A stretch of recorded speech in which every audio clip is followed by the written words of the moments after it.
राधे राधे सभी को। आपके अपने चैनल राघव ज्ञान चर्चा में आपका बहुत बहुत स्वागत है। और सबसे पहले आपको अक्षय तृतीया की बहुत बहुत शुभकामनाएं। आपके जीवन में सुख समृद्धि शांति और धन का आगमन होता रहे, ऐसी हमारी शुभकामनाएं हैं। वैशाख माह की शुक्ल पक्ष की तृतीया को हम सभी अक्षय तृतीया के रूप में मनाते हैं। शास्त्रों का ऐसा मत है कि आज के दिन किया गया दान पुण्य तप भजन इसका कभी भी क्षय नहीं होता है।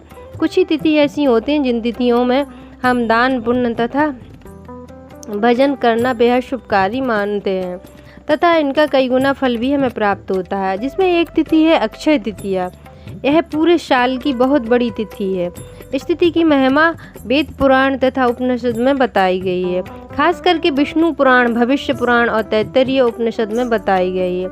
यदि मैं शास्त्रों के अनुसार चलूँ तो इस दिन 25 इतिहास या 25 तरह की घटनाएं घटी थीं। संक्षिप्त में अक्षय तृतीया की महिमा को सुने।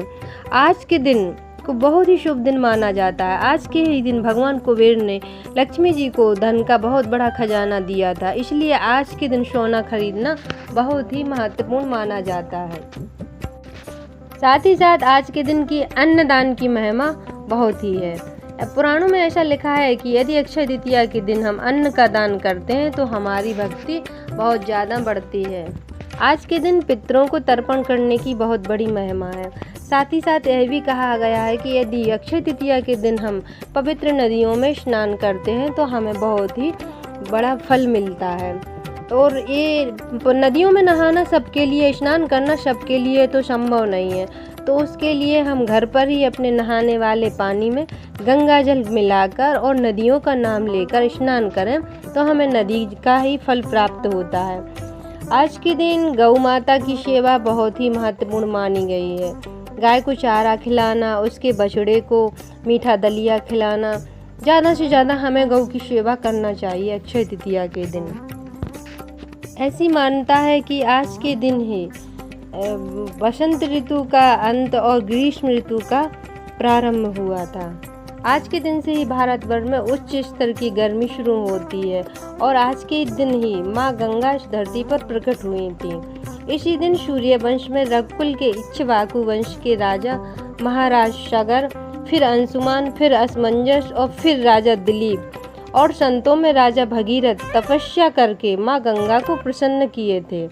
फिर माँ गंगा का इस धरती पर जन्म हुआ था। माँ गंगा ने अपनी 2 शर्तें रखी और कहा कि मैं ब्रह्मलोक से प्रचंड वेग से धरती पर आऊंगी। मुझे यदि रोका नहीं गया तो मैं वापस पाताल लोक चली जाऊंगी। तो मुझे रोकने के लिए कोई उपाय करना चाहिए।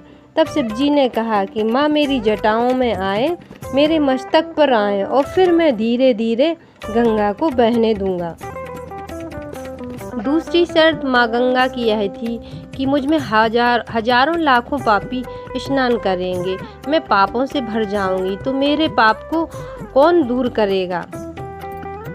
तब भगीरथ जी ने कहा कि माँ आप में पापी लोग तो स्नान करेंगे, लेकिन राम और कृष्ण के शुद्ध भक्त भी स्नान करेंगे। तो जब भगवान के शुद्ध भक्त आप में स्नान करेंगे तो आप तो वैसे ही शुद्ध हो जाएंगे। आज के दिन माँ गंगा जी ने धरती को स्पर्श किया था, इसलिए इस दिन की महिमा और भी ज़्यादा है।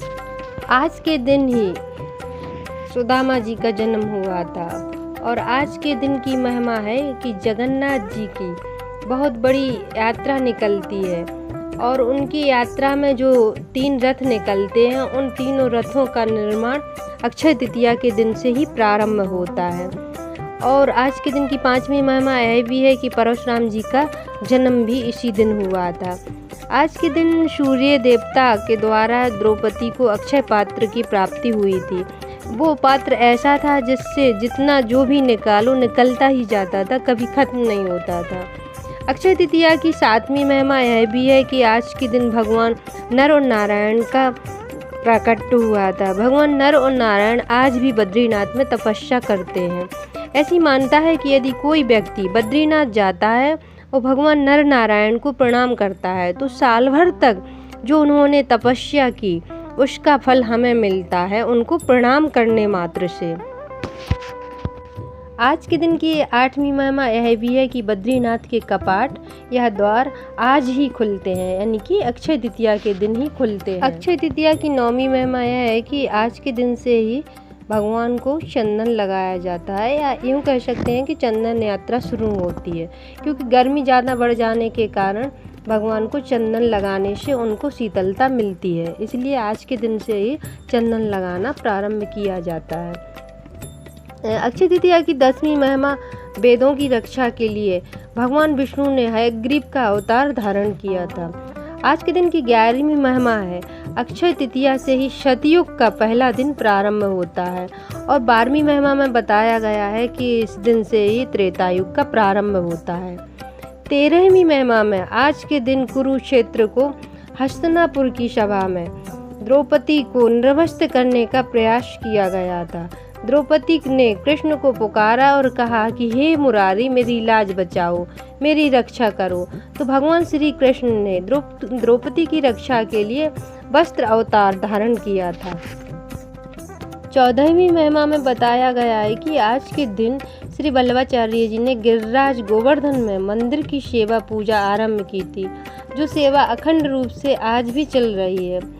और आगे की महिमा में बताया गया है कि साक्षात लक्ष्मी जी ने, जो कि हम पहले बता चुके हैं कि लक्ष्मी जी ने भगवान कुबेर को विपुल मात्रा में संपत्ति प्रदान की थी।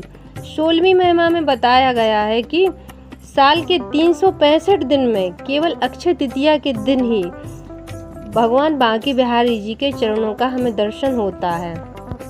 17वीं महिमा में बताया गया है कि श्रीमद् भागवत जी में महाभारत की जो युद्ध की घोषणा की समाप्ति की जो घोषणा की गई थी वो अक्षय तृतीया के दिन ही की गई थी।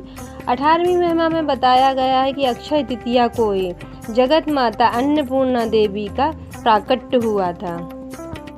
19वीं महिमा में बताया गया है कि ब्रह्मा जी के पुत्र अक्षय कुमार का जन्म भी अक्षय तृतीया के दिन हुआ था। और 20वीं महिमा में बताया गया है कि अक्षय तृतीया के दिन ही श्रीमद् भागवत पुराण को गणेश जी ने लिखना प्रारंभ किया था।